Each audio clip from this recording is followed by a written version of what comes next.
Well, welcome again to another episode of Get Celebritized. And tonight is a very special night because I have with me the accidental gangster. You heard me right. A very, very special man with a very special story to tell.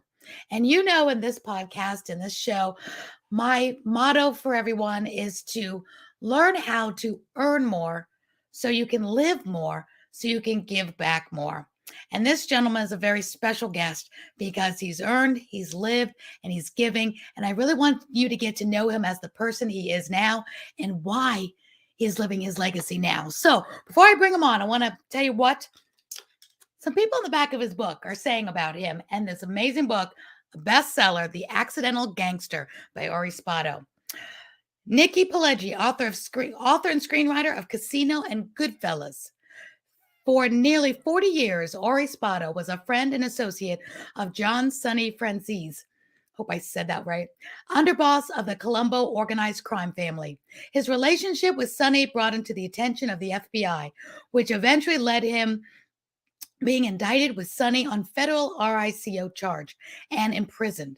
The accidental gangster, Ori provides the details of this time in his life and his long battle with the FBI, whose overwhelming resources made it a fight that was impossible to win. And lastly, we've got John Connolly, author, New York Times bestselling true crime book, Filthy Rich, says this about the book and Ori, the accidental gangster.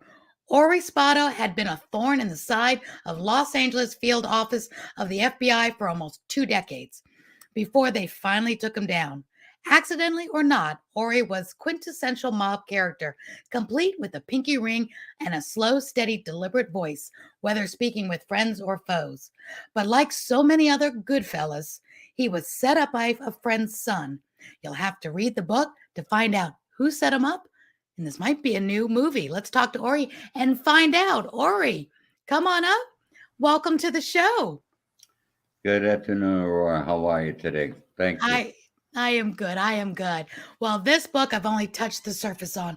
I'm so glad you could be on the show with me today because my viewers and listeners love to know how people turn their lives around and or you've had a life. So we're going to go a little bit back into your history, but then we're going to go forward and lessons you've learned and lessons you want to tell our viewers from the life that you've lived. So first of all, in your book it says you went from insurance to a Hollywood fixer.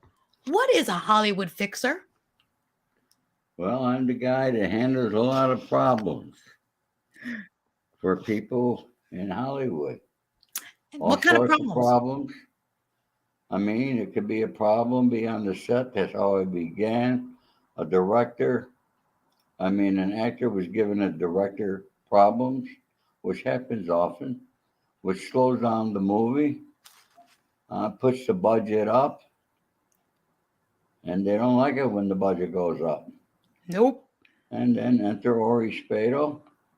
I sit down with the actor, explain what his job is, make him understand. Then always do, and we proceed. So the movies Get the needed you to movie help them stay done. on That could task. be that, or it might be. Sometimes you read about somebody a big divorce and there's a big argument, and then you don't hear nothing about it. That's Mm, maybe because I entered the scene. And I was interesting. called in by the lawyers, the agents, the studios, whatever it may be. I Um, done it all without a gun. I did it all with my deliberate voice, as John Connolly said there, my dear friend who just passed away recently. oh, I'm sorry. Yeah. So, And I lived a great life. I live an exceptional life. I have no regrets, and I tell people this all the time because I'm a very positive individual. And a regret is a negativity, and I don't like negative things. On the other hand, I take full responsibility for everything I have done in my life, the good, the bad, and the ugly. And there was some ugly. I take full responsibility. I blame nobody. It all goes and falls on me. I'm a I love very that. honest individual. I tell the truth. I keep my word. And I keep my word. And I want you to know last week in the clubhouse room, in Diamond's room, Yeah. I discovered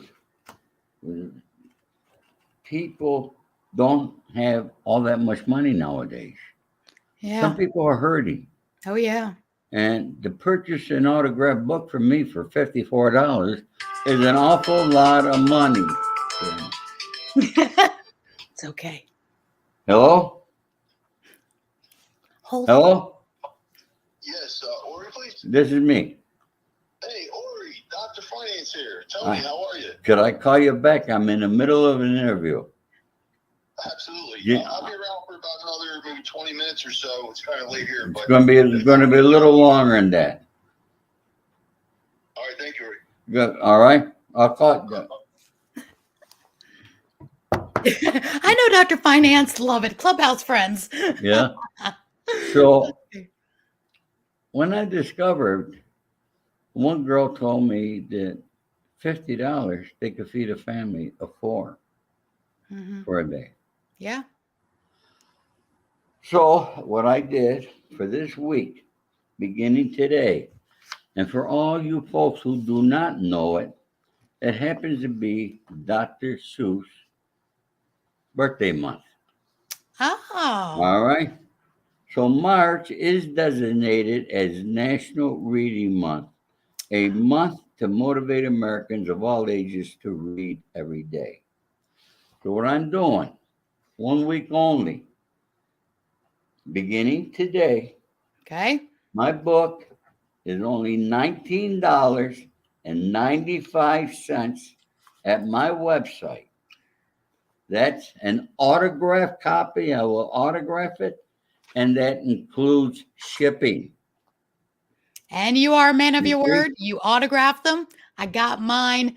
And it's so special to me that you do that. I don't know how you keep up with all that, but I So put that's your a website here. $35 savings. Yes. I Yes. can't do any better. That's my Thank, pure cost on it. thank you, Ori. What a great way to So, celebrate. anybody wants it, by all means, go to my website, theaccidentalgangster.com. It's right there on the screen. Yeah, it is. And Oh, thank you. Ori. That's great. Thank you, Ori, for that. I really appreciate that. And you really are a man of your word. There's a million places you could be. You said you'd be here tonight. You're here. You do great things. And that's why I wanted you on this show, because I only bring on great people to the show because my goal, I'm a cancer survivor. I'm a domestic violence survivor. I've overcome a lot. And I love people that turn their life around and use it for good because we all go through stuff.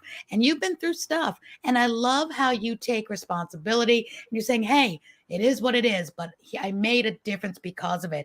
And that's the conversation I want to have with you right now is one, some of the viewers and listeners maybe haven't read the book yet or they don't know you. So tell us what you went to jail for, how old you were, and let's talk a little about moving forward, how that turned into the life you Let's live begin now. because they could read in my book where I was born, what I did before prison.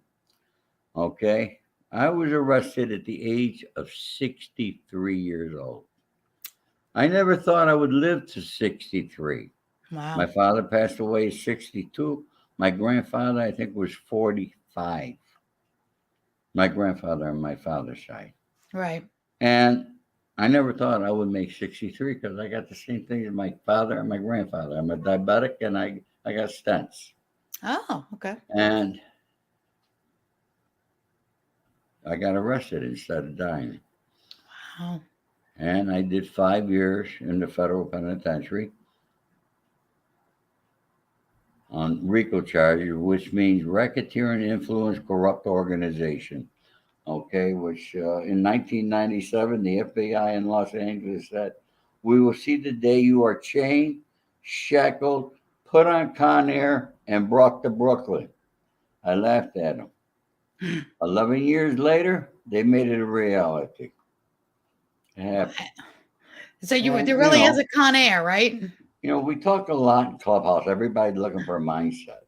They Right. don't understand what the mind can really do. Okay. Now, at that moment that I was arrested and I was put into a cell, my mindset changed. I'm going to be here a while. I ain't getting out. There ain't no bail for me. My mindset changed. I had to adapt immediately, which I did. That's how powerful the mind is. Really? And I adapted for the next 5 years. When I got out, I didn't want that life anymore. I learned a lot about it. It's not what it was way back in the old days. It's how it changed. I made a promise to my children, and I keep my promises. You do. Because my children were the only ones that were there for me when I was in prison. Aw. And I kept up with. They said, "Pop, you go back. We're not going to be there." Yeah. And You I'm never gonna did tell go you, back. my children are my best friends that I got in this world. Okay. Aw. I feel the same And way. so I kept my word. I always keep my word on everything I do. I love that, Ori. Well, Ori, You go to the bank with that there. yes, And all my life I was very successful in several businesses in my lifetime. I've had very big successes where I was doing multi-millions of dollars a year. In today's world, it'd be over $20 million a year that I was doing back in the day. What were your businesses, Ori? I began in the credit, life, and accident and health insurance. Well, I began with the Prudential Insurance Company. I was a member of the $1 Million Roundtable. I was a great salesperson. I loved it. And I just said a word. I loved it. Yeah. And I want to tell everybody that's listening, no matter what you're doing, make sure you love what you're doing. Amen. If you love what you're doing, you're going to be successful. And this is what I try to teach a lot of the young men that I mentor today and that I have kept out of a life of crime. Because when I wrote my book, I said if I can keep one young man from going in a life of crime, it was well worth it. Well, I've helped several stay out of a life of crime. Yeah. And I'm sure my many book, that you don't even know are. huh? I'm sure many that you don't even know. And many I probably don't know. Yeah. I mean, I get, people, young men write me that they've read my book. Aw. A lot of times their parents buy the book for them. I'm sure they do. And they read my book. They thank me how much it's helped them. It's changed their life. It's turned their life around. Yeah.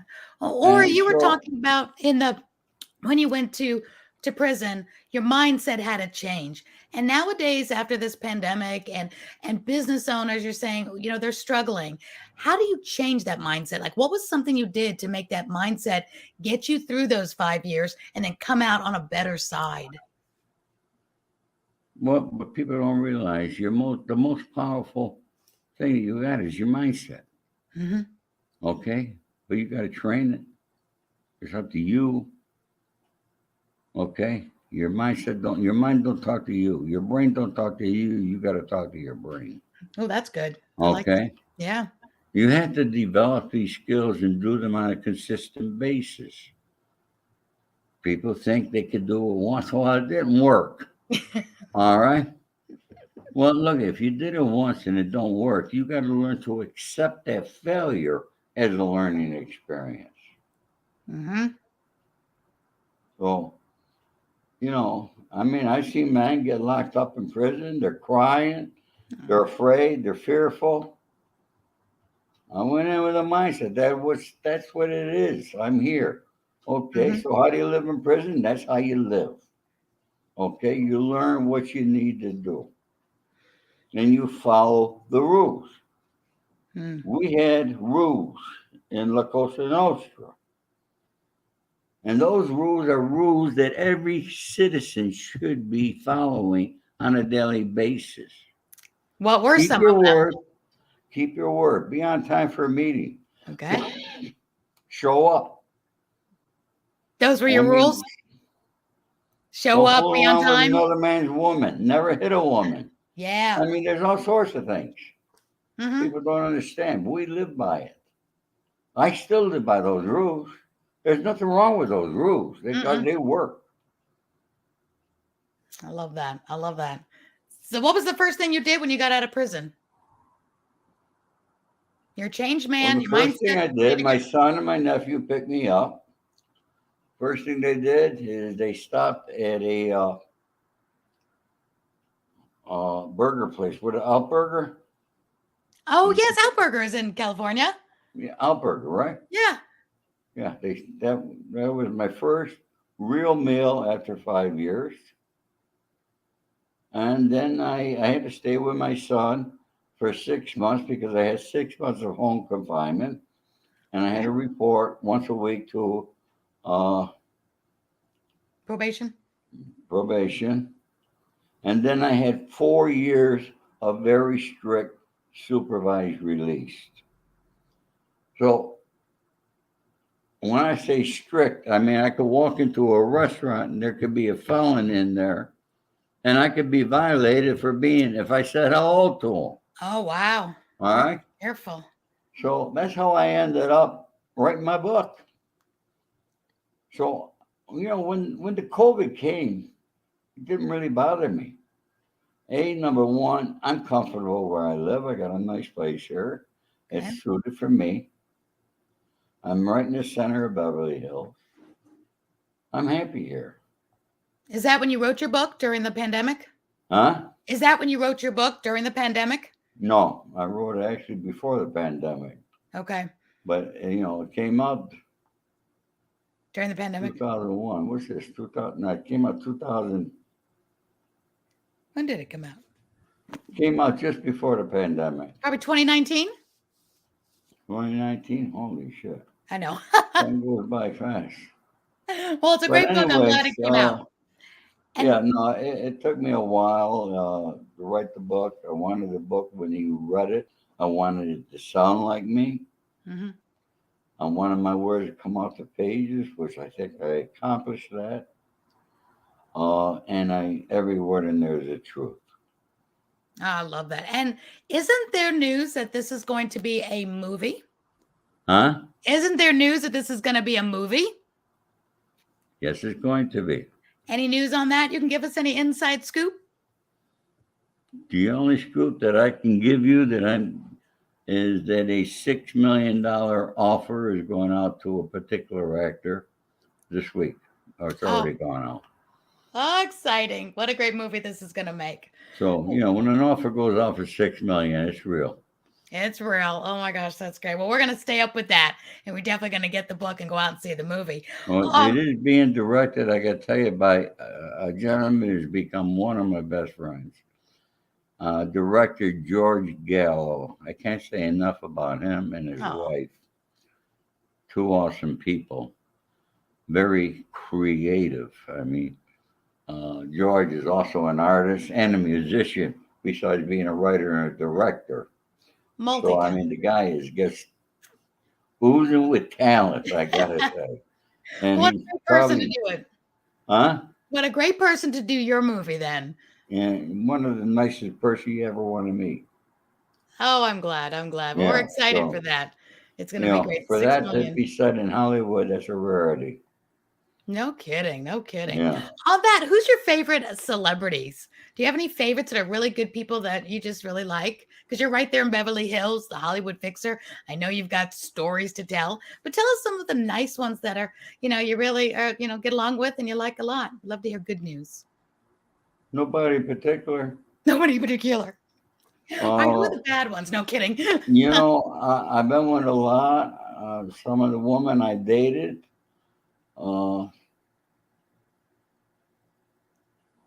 But no favorite in particular. To me, I treat everybody the same.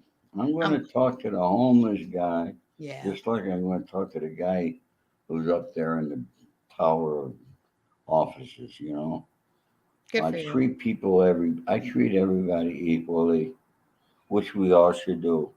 Yes, we should. I don't ask for anybody for their autograph. Mm-hmm.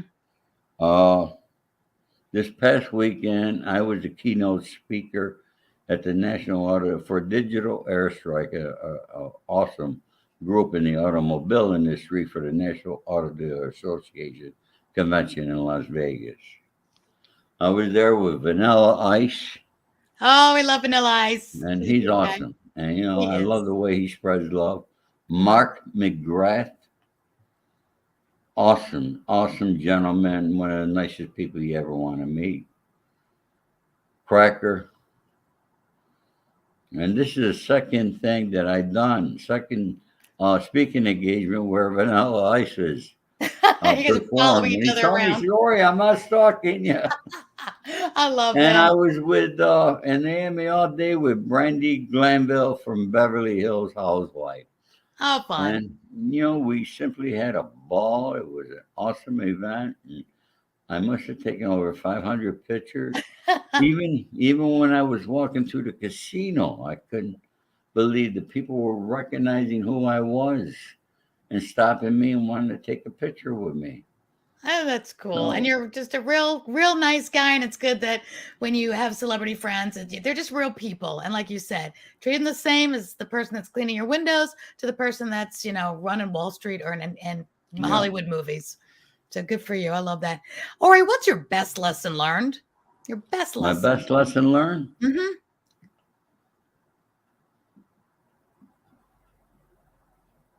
Yeah. Well, I'm a sales-oriented individual. And I'm a motivational person.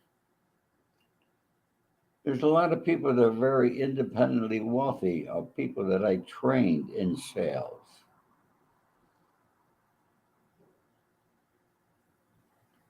But one of my, I tell it like it is. I'm going to tell you the truth.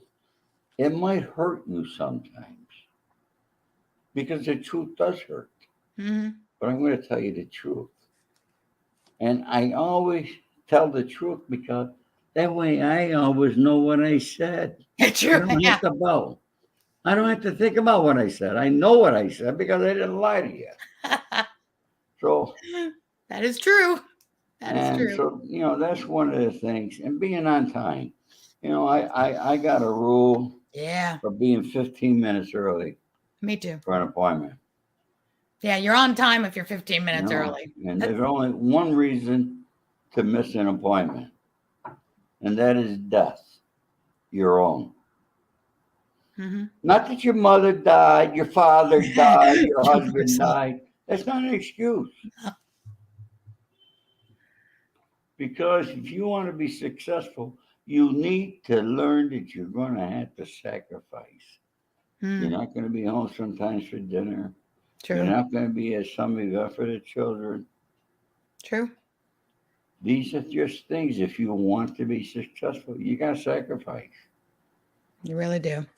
Look, it's not made for everybody, and that's why only 15% of the people ever make it in this world. Mm-hmm. The other 85 don't. You're right. And I will make the sacrifice. And I like what you said in the beginning, though, Ori. You said, if you love what you do. So even if you're doing what you love and you may not be as successful as the world thinks you should be, if you're loving what you're doing, you're able to feed your family, you're living a happy life, that's success too.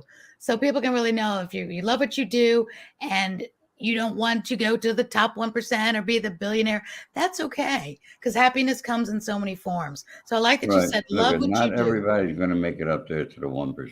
Mm-hmm. Okay. Yeah, exactly. But you can get up there to the 15%. Yeah.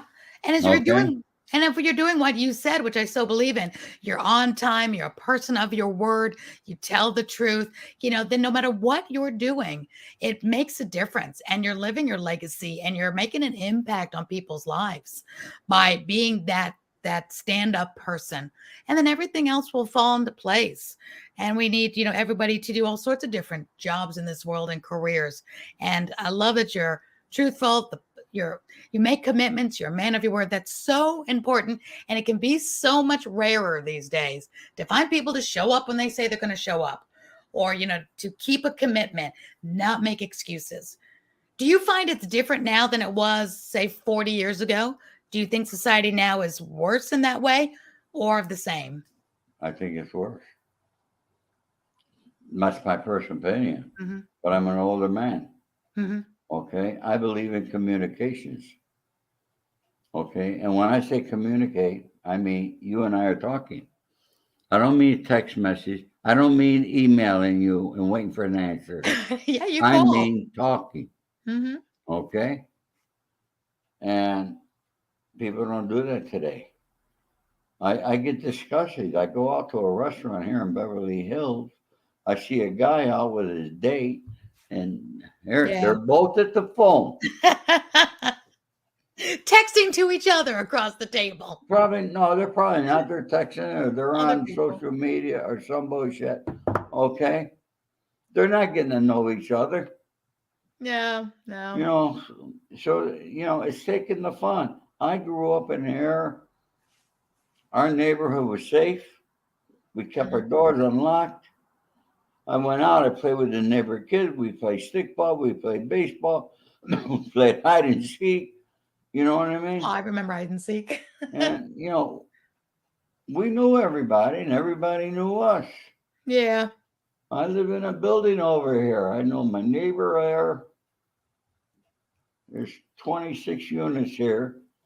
I probably know 2 people in the whole building. Wow, it's changed. Really has. Oh gosh. All right, Ori. Well, if you were going to give advice to a business owner, how to pivot and come out of this pandemic, what if they're trying to reinvent themselves? That mindset of, okay, things are different now. What would you tell them to be happy and successful? Something else that they might need to know in this new kind of business world? Is it collaboration? Is it pick up the phone? What is that advice for the youth and for the adults that need to pivot right now? My advice is we're going through tough times, and only tough people last through tough times. Oh, that's good. Okay, you got to be tough. Winners never quit, and quitters never win. That's good. So it's a time that you got to take advantage of and use it to your advantage because you can come out on the other end a winner. And you might have some failures along the way, but you got to learn by those failures. God put that failure there for a reason. He wants you to learn. You learn it, you overcome it, and you go on to the next step. Mm-hmm. The pandemic has hurt a lot of people financially. But on the other hand, basically the pandemic's over. Mm-hmm. Even here in California, we don't have to wear a mask. Mm-hmm. You can go anywhere you want. But people weren't going to work. I know. Why is that? All right. Why is that? I was in an Uber this morning. There are less Uber drivers than there were before the pandemic. You'd think everybody'd be excited to get back to work and want to get back You out would there. think. Mm-hmm. But what people don't realize, what's happened in this pandemic, they gave the largest increase in Social Security that's ever been done. Yeah. But yet, it only comes if you're taking $2 a month more. You're lucky because they increased the insurance. Yeah. Okay. People got $15 an hour. But look at how much groceries, gas, and everything else is going up. Mm-hmm. There's no call for it. But what happened is here, and people don't understand this, and it begins in Washington, D.C., okay? But, your bigger store, your stores are taking advantage of this. Mm-hmm. Uber, because of the pandemic and not a lot of drivers, Uber and Lyft, their prices increased. They more than doubled. Oh, wow. I So didn't know that. now they're going to increase them more because Gas. of the gasoline prices. Oh, Lord. You see? Yeah. So, and you think they're ever going to lower the prices? No. don't think these prices are going to come down. No, but wouldn't you think people would want to have the job then if the prices were higher and they can make more money being an Uber driver? Wouldn't you think more people would get out there and be one instead of there being less? Well, people tell me everybody's getting unemployment, but I thought that's all over with. I did too. I thought that was over. Well, So I don't know about, how much the government is doing and what they're not doing for people. well, But yeah. we live in a society and the people don't understand. They want the government to take care of them. Well, move to Russia. Oh gosh. Yeah, people need to get back out there and enjoy life again too. Because Huh? I said they need to get back out there and enjoy life again and working and being with people. Because being away from people is not healthy. Again, with the mindset, I think we had some great times virtually and met some people we wouldn't have met, around the world. But we still need to get back out there now and have face-to-face time. So important. So important. So, Ori, what's next for you? What's next? Well, I get invited for a lot of speaking engagements. My movie, of course, which is big. Are you going to help with that? Are they going to allow you to be on the set and help, be on the... Absolutely, Oh, yeah. good. I love that. Yeah, I'll definitely be a consultant on the set. I'll be a Nice. producer, so forth, so on. Will I be there every day? No. No. My son's involved with me. My son's a producer. Nice. Okay. I leave it up to him. I sit back and I let the professionals do what they do. Smart. That's what I do. Okay. I'm not the guy that's going to make the film. People call me because I got connections. People call me, they want to be in my movie. Okay. That's not my job. Nope. Okay. That's up to the casting director, whoever they hire for that. Okay. Yeah, of course, the director calls me. What do you think about this person and that person? I'll always end up saying, "You're the director. It's your movie. It's just my life story. That's it. That's it. End of story. I can't wait to see it. I'm not getting in their nose. They'll love that. Okay. They'll love that. You So you're know not what would you're not happen going to be if the I got in Hollywood their- fixer. If I got in their nose, you know what would happen? They Bye. wouldn't do it. No. Goodbye. See you later. So, You got other good. projects. That's going to be so much fun. Yeah. Though. So much So, fun. Is there an good luck. estimated Let the date when it'll professionals come out? do it. Sure. Is there an estimated date of release? Huh? Do you know when their goal to release it? I know they haven't even started filming, but a couple of years? No, before that. Okay, good. Yeah, We should be in production by June. nice. Okay. All right. All hands on deck. July be in production. Hopefully get it out by the end of the year. Fabulous. All right. We'll be looking for that. And I want everybody to know I have your website up, theaccidentalgangster.com. The book is phenomenal. Get The Accidental Gangster. Before I let you go, Ori, why did you call it The Accidental Gangster? Well, that's the name that I came up with while walking the yard in Lompoc.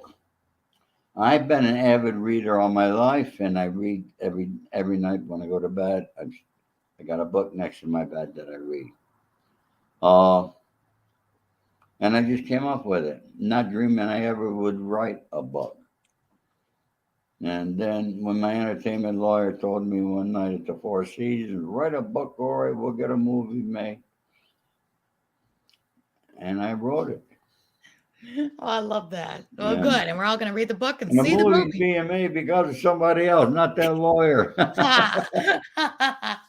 he's still my lawyer. But reading, I've learned so much from reading all my life. Even when I was in grade school and the teacher would put me in the cloakroom because I was a bad boy. Okay. I used to grab a book and I'd be reading a book. I didn't care I was in a cloakroom. I loved it. I was reading a book. A book takes you out of the zone, brings you into another world. And you learn. Yeah, you do. And you know who the biggest buyer of my books are? Women. Women, really? Yeah, I'm not surprised. Not surprised. Woman. And you said something before. You said your movie is going to be about a person, about a boy, about a man. It's not about all of the crime and the shoot 'em up and all that. It's about a real person. And I like There's going that. to be a lot about some of the cons I pulled off. Mm-hmm. And actually, it's going to be called the Confidence. It's going to be called what? Confidence, Okay. which is the working title right now, we think. Okay. Well, Confidence from the book, The Accidental Gangster. oh, it sounds so exciting. How fun. Well, Well, huh? I was going to say, I always ask my guests something that's really important for me to know and to think about, as I've survived cancer and other things in my life. I always think about how I want to be remembered. And I started a summit called Live Your Legacy Summit and the Live Your Legacy TV because I'm really interested in how people are living their legacy on purpose. So how do you want to be remembered, Ori? What do you hope will be on that tombstone and on people's lips after you're gone that lives on after you? You could always count on him. He always kept his word. A Hmm. man of his word. That's good. That's good. Be a man of your word. There's probably one of the best things people could say. I want people to remember that and write that You down. know? That's great. Well, good. And what are you most excited about for the future? What am I most excited about? The future? Mm-hmm.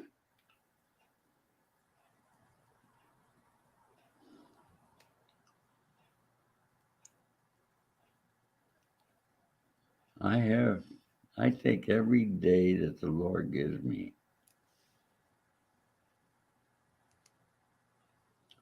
I'm so blessed to be here. Mm-hmm.